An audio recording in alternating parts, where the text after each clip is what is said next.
그런 기대가 있었을지 모르겠어요. 아니, 하나님이 그것을 기대하게 하셨을지 모르겠습니다. 야, 애굽에서도 내가 널 건져냈는데 이런 일도 했었는데 이 가나안 땅 내가 준다고 안 했냐? 지금 봐라, 너희가 이런 놀라운 이 경험, 요단강을 밟고 건너서 여기 왔지 않느냐? 이게 시작이다. 앞으로 내가 어떤 일을 할지를 기대하라. 그렇게 그 기념되도록 표징으로 주셨던 것이죠. 사랑하는 여러분, 성경에 보면 그런 어떤 기념물들 이렇게 종종 볼 수 있습니다.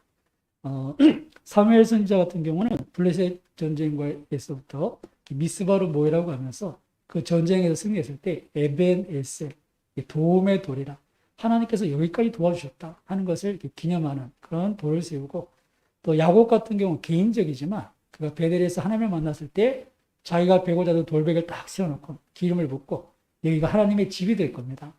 하나님을 만난 기념의 장소입니다. 그래서 그가 신앙생활 하다가 정말 그가 자기 마음대로 살다가 그냥 다시 약속의 땅에 돌아오기까지 다 하나님 약속대로 하셨는데 세겜에서 빌빌 거리니까 그 어려움을 통해서 다시 하나님을 뭘 기억하게 하십니까? 베델을 기억하게 하십니다. 베델을. 그렇게 다시 야곱이 베델을 기억하고 다 정리하고 베델로 올라가게 되죠.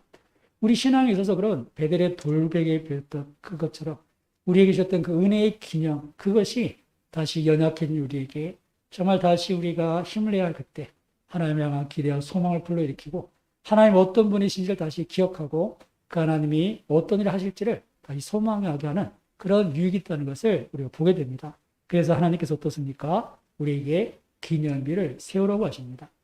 사랑하는 여러분, 저와 여러분에게 이런 영적인 기념비가 있기를, 은혜의 기념비가 있기를 주님의 이름으로 축원합니다.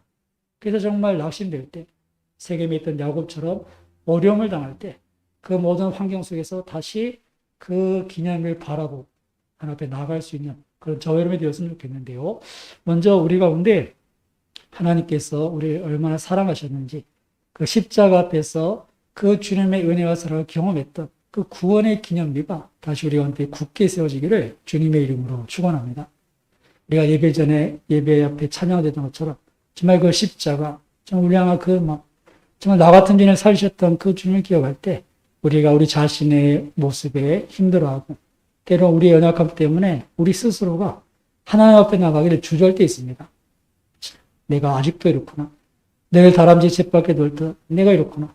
그래서 정말 면목이 없어서 하나님 앞에 나가지 못할 그때 다시 한번 정말 그때 내가 하나님 알지 못했을 때 죄인 되었을 때 하나님 앞에 원수처럼 나갈 때도 그를 나를 불러주셨던 그 사람을 다시 기억하고 주님 여전히 나를 사랑하신다는 정말 그 확신을 가지고 다시 정말 그 주저앉은 자리에서 우리를 여전히 사랑하신 주님께로 나갈 수 있는 그런 우리의 구원의 기념비, 그때 다시 우리 속에서 회복되기를 주님의 이름으로 축원합니다.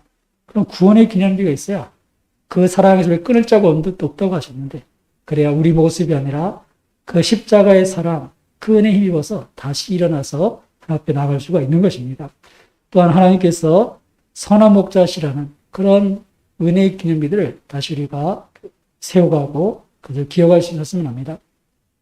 하나님께서 우리를 피를 치우신다. 선한 목자신 주님 피를 치우신다. 우리를 인도하신다. 그리고 그 가는 길에서 우리를 지켜 보호하신다. 이렇게 우리가 말씀을 이렇게 살폈습니다. 좀 더듬어 보시고 기억해 보십시오. 그러나 하나님이 주신 은혜의 기념비들이 분명히 있습니다.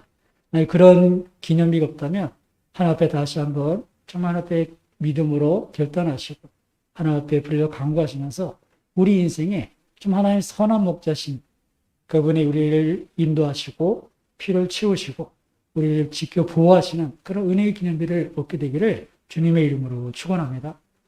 여러분 정말 하나님이 얼마나 이렇게 우리의 삶을 세밀하게 이끌으시는지 그 경험해 보면 알 수 있습니다.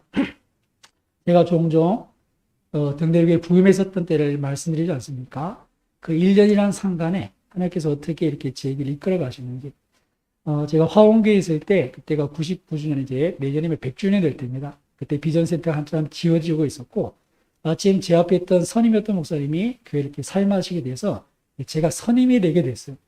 그래서 이제 선임이 되고 비전센터가 지어지고 내가 한 1년 정도는 더 있어야 되겠다. 제 생각이었죠. 근데 그해 또 11월 말쯤에 또 목사님한테 해서 이렇게 오래 있었으니까 나가는 게 어떻게 되냐. 이미지를 좀 알아봐라. 그래서 어떻게 보면 이렇게 권고 사직이 됐어요. 그렇게 마음이 잘 때 하나님께서 그 전에 면접받던 푸른초장교회 이렇게 가게 하셨는데, 푸른초장교회 가서 또 이렇게 많은 일들이 있었죠. 근데 그때 정말 딱 1년 제가 중고등 맡았던 선우와 상우, 그리고 그 부모님 되시는 이제 김광수 집사님과 탁기영 집사님. 그 1년 동안 사실 밥도 한번 먹은 적도 없고, 제 그게 아니라서. 근데 그분들이 교회를 옮기시고, 또 등대교회 여러 상황 속에서 오늘 갑자기 이렇게, 교회 이렇게 이력서랑 서류를 내보라고, 교회가 청빙을 하는 중인데, 장로님이 뭐 주변에 좋은 목사님 있으면 소개시켜 보라고 했다고. 이 목회자 청빙이 그렇게 되는 게 아니거든요. 담임 목사 청빙이. 그래가지고 집사님을 통해서 이렇게 서류가 어떻게 들어가고, 뭐 그러고 여러 가지 과정을 통해서 이렇게 오게 됐죠. 그런 걸 보면서, 때는 하나님께서 이렇게 막 쫓아 보내셔서 막 밀어붙이시라도, 하나님 그렇게도 인도하시고, 때로는 정말 내가 아무 생각이 없는데, 집사님 오셔서 이렇게 청해서 데려가기도 하시고, 아마 그런 방법으로 하나님께서 길을 인도하시구나. 그것을 이렇게 보게 됩니다. 하나님께서 우리 피를 치우시는 것.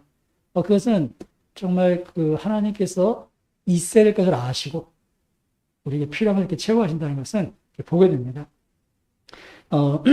얼마 전에 이제 여경이랑 할머니 집에 가면서도 이렇게 지금 할머니께서 이렇게 항암 치료 중이신데, 옛날에 항암 치료했던 얘기를 이렇게 해주면서, 저희 어머니께서 20년 전쯤에 이렇게 난수암으로 이렇게 수술 받으실 때, 그때는 정말 형편이 어려웠어요. 그래서 의료보험을 못 내서 한 120만 원 정도가 밀려있을 때, 그 당시 뭐 월 2, 3만 원 의료보험이면 120만 원이면 정말 몇 년이 밀린 거죠. 근데 저는 이제 잘 몰랐는데, 이제 어머니 아프시고 병원 가려고 보니까 의료보험이 없더라고요. 그래서 외숙모 의료보험으로 가까운 동네 병원을 갔더니, 큰 병원 가보라고. 이 난수에 이렇게 한 10cm짜리 이렇게 뭐가 있는데, 빨리 큰 병원 가라고. 근데 큰 병원 가면 이제 어떻게 됩니까? 외숙모 이런 걸 가면 안 되잖아요. 그래서 부랴부랴 했는데, 그때 마침 신학생들에게 신용카드를 발급해 줬어요. 신학생들은 신용이 안 되거든요. 근데 어떻게, 그때 총신에 있을 때, 마침 그때 카드 하나 만들었는데, 제가 무슨 생각인지 모르지만, 이때 하나, 이거 뭐 줄 때 만들자 해서 하나 만들어서, 그때 카드 가지고 있었는데, 그때 120만 원 중에 70만 원인가 80만 원만 미리 내면, 나머지 안 내도 의료보험을 살려준다고 그러더라고요. 그래서 그거 이제 활부 끊어서, 이름을 바꿔서 이제 다시 병원에 가서 이제 치료를 받는데, 형편이 그런데 그 한 해 동안 4월부터 12월까지 6차 항암 치료, 2차 수술, 3차 항암 치료. 그 기간 동안 한 1,000만 원이 들었어요. 20년 전에 한 1,000만 원. 그러니까 이게 사실 감당할 수 없는 상황인데, 그 과정 끝에 다 보니까 한 몇만 원 차이로 이렇게 다 채워졌더라고요. 그 과정을 보면 정말 신기한 게, 제가 여경영한테 말을 했는데, 서부교회는 교육위원회가 참 잘 돼 있습니다. 저는 이제 계속 유치부, 이렇게 수업을 이렇게 했었는데, 제가 유초동을 맡고 있던 한 해에 늘 중고등부만 맡던, 중등부만 맡던 부장이사님하고 총무이사님이 계셨어요. 그래서 교육위원회 간사도 하시고, 그러니까 그분들은 이렇게 초등부 안 오시는 분들인데, 어떻게 그해 안에 초등부 우리 부서로 내려오신 거예요. 맹모 집사님하고 이모 집사님 두 분이 부장님, 총무 집사님 되셨는데, 그해 4월 달에 어머님이 이제 아프셔서 난수암이다. 이제 항암 치료해야 된다. 이게 이제 드러나게 되는데, 그때 그 총무 집사님 딸이 백혈병이었어요. 그래서 그 아이를 지금 아이는 괜찮은데 치료하려고 이렇게 항암제 같은 거 있잖아요. 뭐 먹는 약 말고 뭐 유황오리, 상황버섯, 활전보. 그죠? 그런 것들을 이제 애를 이렇게 해먹이면서 저희 어머니 많이 갖다 주셨어요. 그리고 이제 부장 집사님이 야, 그래도 네가 그래, 그렇게 한데. 그래가지고 이제 또 부장집사님하고 또 총무사님 또 돈도 이렇게 좀 주시고. 뭐 그렇게 해서 이 기간 동안의 치료비랑 또 정말 그때 제일 잘 먹었던 것 같아요. 우리 집 형편에. 언제 활 전복을 먹어보겠습니까? 언제. 유황오리 드셔보셨나요? 상황버섯. 그런 것들 이렇게 치우셔서 그 칙을 다 마쳤던 그런 기억도 이렇게 보게 됩니다. 그리고는 그 다음에 지사님은 다시 중등부로 올라가셨어요. 보통 부장 같은 거 하면 2년이 기본이거든요. 어떻게 서부교회 같이 이렇게 교육 시스템이 잘 된 데는 이렇게 부서 딱딱딱 정해져 있는데 1년만 하고 다시 중등으로 가십니다. 그런 모든 과정을 보면 하나님께서 정말 필요한 것을 어떻게 채워가시는가 그런 것들을 이렇게 볼 수 있습니다. 여러분 그렇게 하나님께서 우리의 길도 인도하시고 피를 치우시고 특별히 하나님께서 우리의 기도에 좋은 것을 갚으시는 줄 믿습니다. 기도의 기념비를 특별히 금요일에 나오신 분들은 그 기도의 응답에 대한 기념일을 갖게 되시길 주님의 이름으로 축원합니다. 그냥 왔다 돌아가는 시간이 아니라 좀 하나님께 기도했던 그 기념을 가져야 되는데, 여러분 기도하는 현장에서도 기도가 이루어지는 줄 믿습니다. 기도하는데 그 자리에서 바로 기도 응답이 될 때가 있어요. 제가 마지막 대학 신대원 등록금 마련할 때 서북에 있을 때는 신대원 등록금 반을 보조해 줬어요. 근데 제가 이렇게 3학년 1학기가 됐는데 반틈 보조 봐서는 등록이 안 되는 거예요. 그래서 재정부를 찾아가서 이왕 줄 거 땡겨달라 해서 1년치를 다 땡겨서 1학기 등록을 하고 나니 2학기에 등록을 못 하겠는 거예요. 그래서 이제 한 학기 마치면 이제 짐 싸서 내려와야 되는데 사당동에 가면 그때 3학년 때는 사당에서 수업했는데 대학 교회가 있습니다. 그래서 교회 이제 본당 있고 2층에 이제 삥 들어가서 난간했고 그래서 늘 기도를 했는데 저녁에 이제 기도하러 딱 가서 앉았는데 제가 보통 기도하면 전화기를 꺼놓거나 진동을 바꾸는데 갑자기 전화벨이 울리는 거예요. 제 친구가 이제 그 도로공사 간 친구, 토목공학 그 친구가 갑자기 이렇게 전에 전화를 해가지고 그냥 교회 아니고 기도하는 중이니까 나중에 통화하자. 내가 대구 내려가면 할 말 있다고 딱 끊었어요.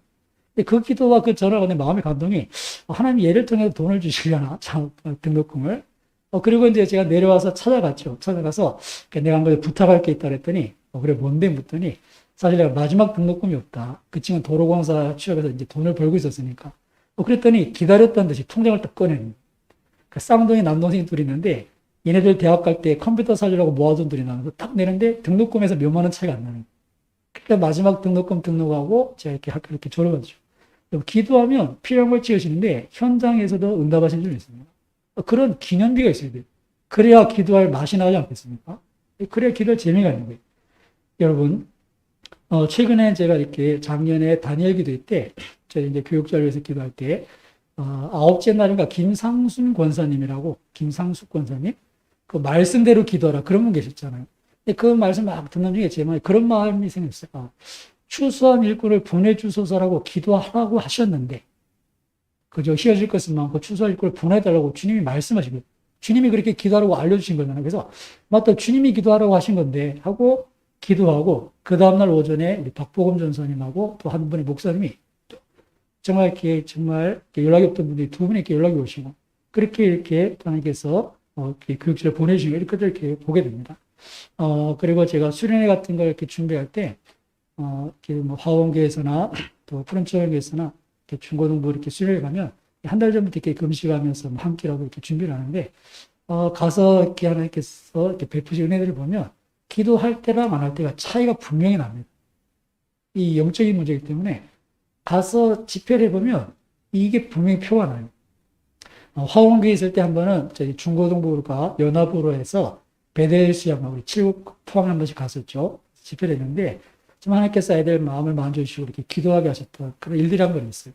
그런 과정들이 정말 하나님께서 어떻게 이렇게 기도한 것에 넘치게 주시는지 그런 것들을 볼 수 있는 개인의 경험이고 기도했을 때 알 수 있는 그런 것들이죠. 자, 이렇게 기도하면 하나님께서 허락을 주셨고 좋은 것 주신다고 그랬고 그리고 우리가 예수님의 이름을 구하면 받으리니 너희 기쁨이 충만하게 된다 하신 줄 믿습니다. 그래서 기도하고 응답하는 기념비가 있어야 돼요. 그래 어떻습니까? 내가 힘들고 지칠 때 다시 그 기도의 자리에 서서 하나님께서 하실 일을 기대할 수가 있는 겁니다. 그런 기념비가 있고 없고는 큰 차이가 나겠죠. 사랑하는 여러분, 우리 인생길에서 많은 어려움이 있을 때, 삶의 무게 때문에 주저앉고 싶을 때, 때로는 갈 길이 안 보여 정말 그 상황에서 막다른 골목 같은 데서 방황하고 있을 때 다시 한번 하나님께서 우리에게 주셨던 그 기념비를 기억하시고 아니면 우리에게 주셨던 말씀을 통해서 하나님 이 상황들 속에서 하나님과 하나님이 하신 일을 보게 없어서 내 인생의 은혜의 기념비가 세워지는 그런 역사의 시간 되게 없어서 이렇게 하나님을 바라보시기를 주님의 이름으로 축원합니다. 이렇게 우리에게 그런 은혜의 기념비를 세우는 것이 필요합니다. 근데 그것이 우리에게뿐 아니라 다음 세대도 필요합니다. 오늘 20절에서 22절에 보시면 이 기념비를 세우게 하신 이유를 또 이렇게 설명하시는데요. 우리 20절에서 22절까지 한번 같이 공부해 보겠습니다. 20절에서 22절입니다. 여호수아가 요단에서 가져온 그 12돌을 길갈에 세우고 이스라엘 자손들에게 말하여 이르되 후일에 너희 자손들이 그들의 아버지에게 묻기를 이 돌들은 무슨 뜻이니까 하거든. 너희는 너희의 자손들에게 알게 하여 이르기를 이스라엘이 마른 땅을 밟고 이 요단을 건넜음이라. 아멘. 그럼 21절에 보시면 후일입니다. 후일에. 지금 당장 우리에게 이런 은혜의 감동을 가지고 이런 은혜의 기념을 세우고 또 나중에 우리에게도 그것이 힘이 되고 도전이 될 뿐 아니라 더 후일에 너희 자손들이 이 하나님의 은혜를 경험해 보지 못한 세대들이 이 도에 대해서 물을 때는 뭐라고 말씀합니까? 너희 자손들에게 알게 하라. 뭘 알게 하라는 겁니까? 하나님이 어떤 분이신지, 하나님께서 어떤 일을 하시는지를 알게 하도록 이 도를, 기념비를 세우게 하셨다는 겁니다. 여러분, 하나님은 알고 계셨어요. 사사시대에 보시면 이스라엘 백성들이 이제 이 약속의 땅에 정착하고 나서 그렇게 세대가 바뀝니다. 사사기 2장 10절에 보시면 그 세대의 사람도 다 그 조상들에게 돌아갔고 그 후에 일어난 다른 세대는 여호와를 알지 못하며 여호와께서 이스라엘을 위하여 행하신 일도 알지 못하였더라. 그러니까 다음 세대가 후일에 일어난 세대는 알지 못하는 세대, 하나님 모르고 하나님이 그들을 위해서 어떤 일을 하시는지도 모르는 세대. 그러니까 앞선 세대의 책임이 무슨 책임이 있다는 얘기입니까? 다음 세대가 우리 자녀들이 하나님이 어떤 분인지 알도록 그분이 어떤 일을 우리를 위해서 하시는지를 알도록 그 기념비를 우리가 가져야 되는 줄 믿습니다. 그 기념비를 세우라고 하시는 거예요. 후일에 너희도 너희지만 너희 자녀들 그들이 하나님 없는 시대를 살 텐데 정말 여호와는 전쟁에 능하신 바알은 풍요의 신 그렇게 세상 속에서 그렇게 혼란스러울 텐데 여호와만이 유일하신 하나님이심을 나타낼 수 있는 그것만이 우리의 도움 되시고 그분만이 우리 인생을 책임질 수 있는 분이라는 것을 우리가 마땅히 섬겨질 분이라는 것을 분명히 나타내 우리의 자녀들 다음 세에 알게 할 그런 기념비가 분명한 증거를 가져야 한다는 겁니다. 사랑하는 여러분, 정말 우리의 시대가 어떤 시대입니까? 정말 포스트 모더니즘 시대에 진리가 없다, 하나님이 없다, 특별히 반기독교적인 정서, 그리고 하나님의 뜻을 거스르는 반진리적인 그런 사상, 교육, 그리고 우리의 환경들이 그렇습니다. 우리의 자녀들이 그대로 노출되어 있습니다. 하나님보다 쾌락사랑하기를 더 좋아하도록 정말 인생의 즐거움에 푹 빠지도록 하나님을 떠나 세상과 짝하고 세상과 보타도록 정말 그 모든 것이 이렇게 좋아 보이게 된 그런 시대에 우리 아이들이 놓여져 있습니다. 학교에서 교육하는 것이 그렇습니다. 하나님이 없다. 일단은 진화론에서 시작해서 그 사상들이 굉장히 무섭게 이렇게 우리 아이들을 이렇게 바꿔가고 있습니다. 학교에서 가르쳐 주는 거니까 그것을 진리로 받아들이는 경향이 있다는 것이죠. 그리고 문화가 그렇습니다. 그들이 즐기는 문화가 재미있고 막 이러다 보면 정말 반기독교적이고 그리고 비신앙적인 하다못해 우리 시대가 얼마나 음란한 시대입니까? 뭐 결혼, 이혼, 뭐 혼전, 성교, 그 다음에 뭐 그냥 이렇게 한번 살아보고 말고 뭐 이렇게 이게 전혀 이상하게 느껴지지 않을 정도의 시대가 되어버린 겁니다. 왜요? 그들이 접하는 것들이 그렇습니다. TV 드라마를 봐도 그렇고 영화를 봐도 그렇고 불륜이 아름답게 그려지는 그런 시대에 저들이 보고 하고 나도 저런 사랑하고 싶어. 그러면 끝이 나는 겁니다. 그런 걸 보면서 아니야 저것은 하나님께서 악하다고 하신 거야. 저건 죄야. 이게 딱 선이 있어야 되는데 그게 세워지지 않는 시대가 오늘의 시대입니다. 그들이 부르는 가요의 가사가 그렇고 또 그들이 살아가는 그 사회적인 정서 분위기가 그렇습니다. 어디 가서 내가 신앙생활 한다. 마음껏 얘기하지 못합니다. 제가 지난번에도 말씀드렸죠.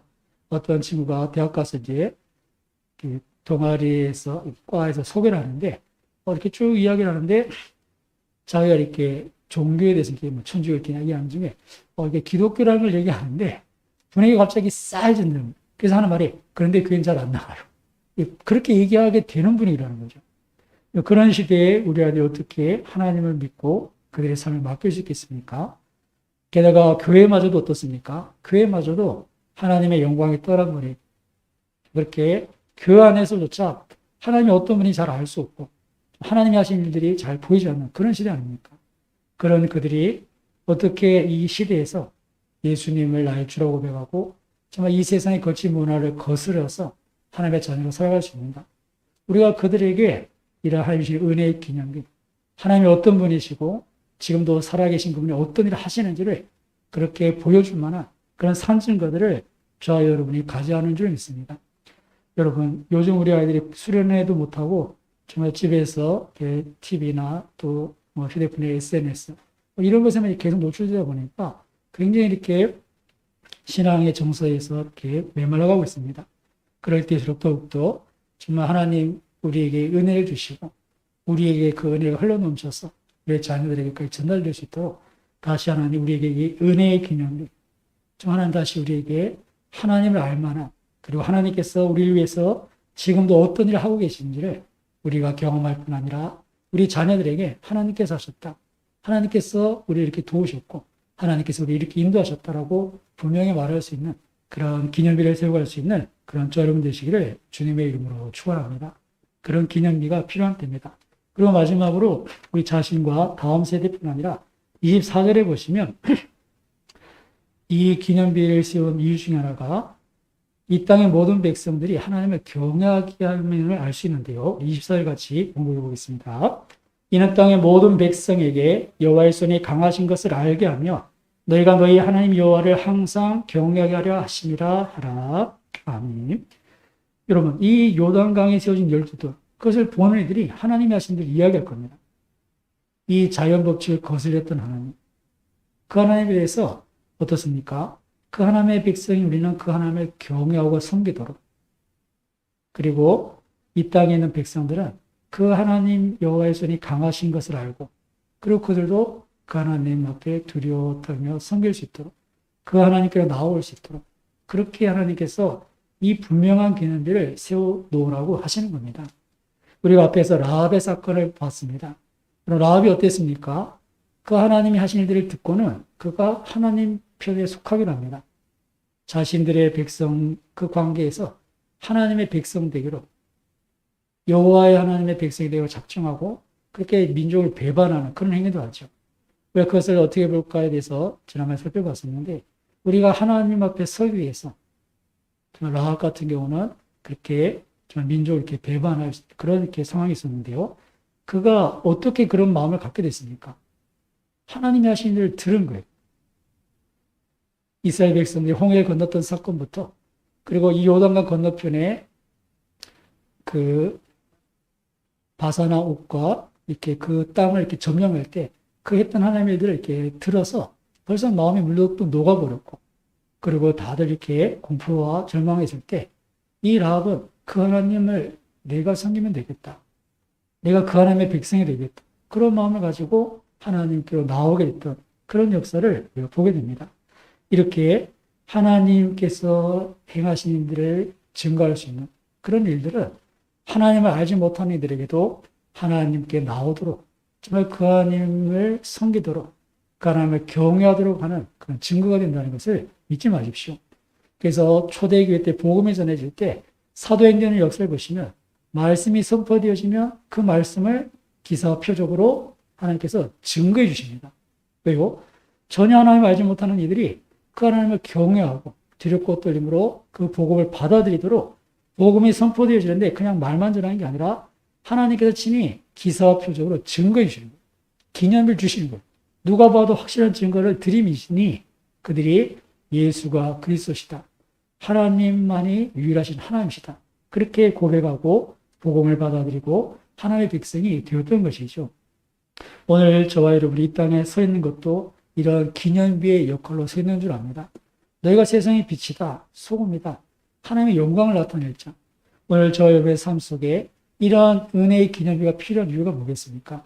단순히 지금 내가 이거 어렵고 있는데 야 하나님 정말 이것을 모면할 수 있도록, 정말 내가 단순히 이 문제를 해결할 수 있도록 거기서 머무는 게 아니라 후일에 우리의 다음 세대도, 그리고 더 나아가서 하나님을 알지 못하는 저들에게도 하나님을 알게 하는 그런 증거로 우리가 역사하기를 지금도 주님께서 바라고 계신 줄 믿습니다. 그래서 우리에게 기념비를 세우라. 그러기 위해서는 지난주 이 요단을 건넜던 것처럼 우리가 언약궤를 따르고 우리 자신을 성결케 됩니다. 이 두 가지가 없이는 이 하나님의 은혜의 증거를 가질 수 없습니다. 말씀을 따르고 우리 자신을 성결케 해서, 성결케 한다는 겁니다. 하나님, 거룩하신 하나님께서 우리 가운데 역사하시도록 하려면 우리를 성결케 해야 되는 줄 믿습니다. 우리가 우리 자신을 거룩해 해야만 하나님 우리 가운데서 역사하십니다. 그렇지 않으면 지난주에도 말씀드렸죠. 모세를 불러서 애굽에 보내시면서도 할례 안 행하면 쳐서 죽이려고 하시는 거예요. 성결케 행하지 않으면, 하나님 앞에 합당치 않으면 아무리 하나님 볼 때 큰일 하려고 하셔도 자격 미달. 그렇게 된다는 거예요. 그래서 다시 한번 이렇게 우리 가운데 이런 기념비가 필요하다는 것. 우리 자신의 유익뿐 아니라 우리 자녀들 다음 세대 그리고 이 땅에 하나님 알지 못하는 애들 필요하다면 내가 다시 한번 요단강을 건너고 하나님 주신 그 은혜의 기념비를 얻기 위해서 다시 한번 우리의 주신 말씀을 굳게 붙잡으시고 우리 자신을 성결케 가는 다시 하나님 앞에 우리 자신을 쳐서 복종케 가는 그런 여러분 되시기를 주님의 이름으로 축원합니다. 먼저 한번 말씀을 기억하시고 함께 기도하겠습니다.